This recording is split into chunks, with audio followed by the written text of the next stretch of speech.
Imagine the sky above us as a glittering battlefield. A chaotic scrapyard of dead satellites, rogue bolts of metal, and flecks of paint spinning at over 28,000 kilometers per hour. Sounds like a low-budget sci-fi movie, doesn't it? Unfortunately, that could be a regular Tuesday, and scientists think we may already be 3/4 of the way to making it real. In today's Mindfork, Wang Chung was right when he sang, "We're riding our only world, and it's full of space junk." Or rather, the lower orbit is. And that, if you ask me, friends, stinks worse than a skunk backed into a corner of the men's bathroom in the Lynx factory. Imagine the sky as a giant game of space Jenga. Only, instead of wooden blocks, it's satellites. Tiny human-made specks of ambition. Ambition that floats and drifts with no regard for our petty existence. And here's the fun part. There are already over 27,000 trackable pieces of debris up there. Millions more too small to see. Each one travelling faster than a rifle bullet. Now imagine one of them breaks. Maybe a screw comes loose. Maybe a solar panel shatters. Maybe someone's hand gets stuck in the airlock while escaping a xenomorph.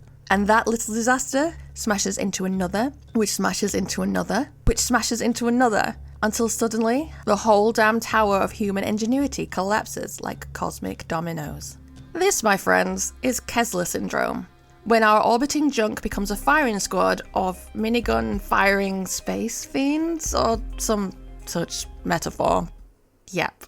And just like that, the heavens we've so arrogantly claimed for our satellites, our internet, and our GPS directions to that elderly aunt you only visit once a year's house, become home to an army of celestial sentinels with the directive to let nothing, not even your texts, get through. The best part? It's totally invisible from the ground. So while you're scrolling TikTok, someone's sci-fi daydream is making the night sky into a technological hornet's nest. Cosmic irony, humans spend billions to watch the stars, and we end up creating a mesmerizing hazard that could stop future generations from ever seeing them. But hey, we still have the memes. But that's way in the future, right? Right? Well, apparently not. But here's the part that really freaked scientists out. Some research suggests that this totally predictable and largely preventable dumpster fire is no longer a dystopian hypothesis, but our current reality. We've potentially entered stage 3 of 4 of Kessler Syndrome. Yay! I do hope there's a prize! Other than space debris projectiles that make it impossible to launch anything from the planet without the risk of damage from collisions. Ding ding ding! Now introducing the Battle of Special Interests. What's interesting is how Kessler Syndrome is a perfect duality of two of Elon Musk's favourite things. Making money and space. Place your bets. This is where things get interesting. Sure, we could continue to send shit up there, but long term it's going to kill profits. To make money from space, you need access to, space. And we can't keep sending things to space if they keep getting broken by the ghosts of a billionaire's space toys. Unless he really likes it when things go smashy smash in zero gravity. But still, think of the diminishing ROI, Elon. Won't someone please think of the diminishing ROI? Of course, I can't put all the blame on Elon. There are plenty of other causes of space debris. Just look at this chart. Yeah. Moving on. Could this be the most depressing evidence to support the Fermi Paradox? Maybe aliens want to visit us, but they aren't stupid enough to get shred to smithereens by our accidental defense mechanism. Have we unintentionally isolated ourselves? Ooh. Tinfoil hat firmly on. Maybe it wasn't unintentional. Still, seems awfully counterintuitive to lock ourselves in to keep the unknown out. Then again, people voted for Trump, so never mind. What does this mean for us moving forward? Existentially, it's making me claustrophobic.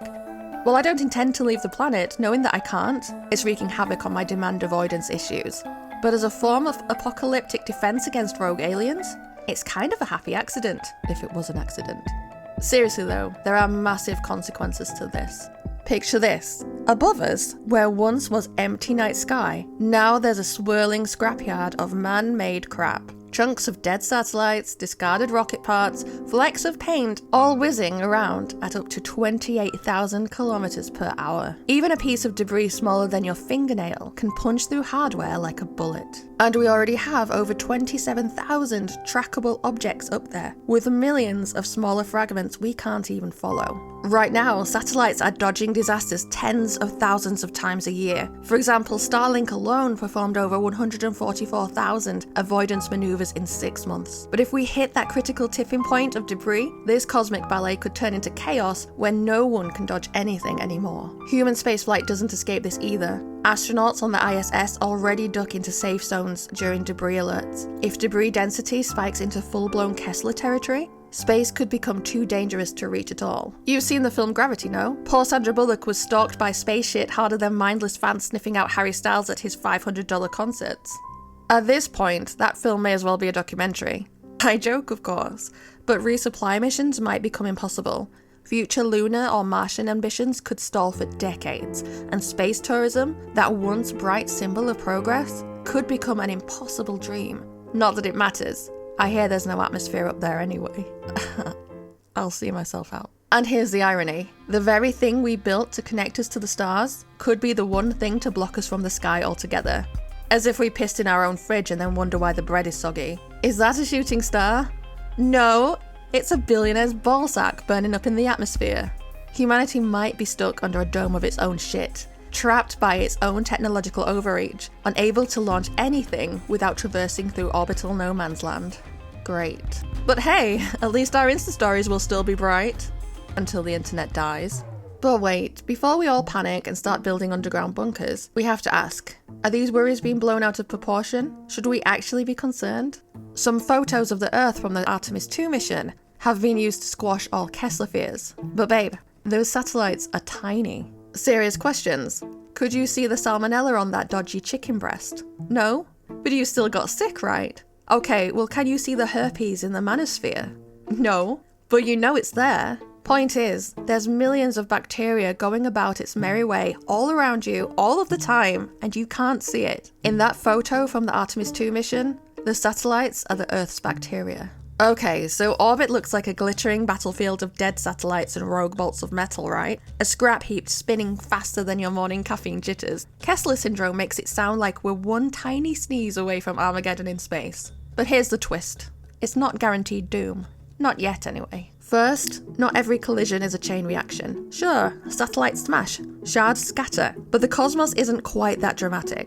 Some collisions fizz out, some fragments burn up in the atmosphere, and not every shard hits another unlucky object. The chain reaction is possible, sure, but it's not written in stone. Second, humans are occasionally competent. We track thousands of satellites, we nudge them out of the way, and new satellites come with polite exit plans. Please deorbit after 15 years, thank you very much. Some even retire to orbital graveyards, which are basically space retirement homes for old hardware. We've got lasers, robotic arms, and nets in testing, yes nets, to sweep up our cosmic mess. It's like we're playing Cosmic Pac-Man with a deadly fast-moving maze.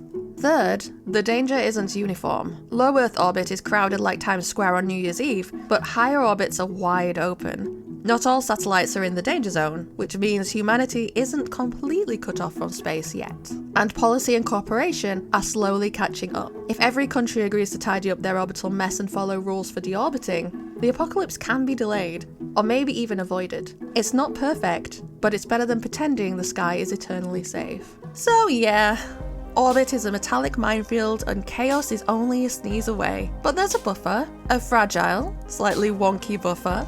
We may be hurtling shards of God knows what around the planet, but at least some of us are trying not to blow it all up at once. The universe might still be judging us, silently, from a distance, but it isn't sending us the eviction notice just yet. Let me know what you think in the comments below. Are we creating an ironic prison out of our own ambitions? Or is this something for future generations to worry about? It's sad to think that one day future astronomers might look up and see a sky we can't reach anymore. Just a halo of debris where dreams once lived.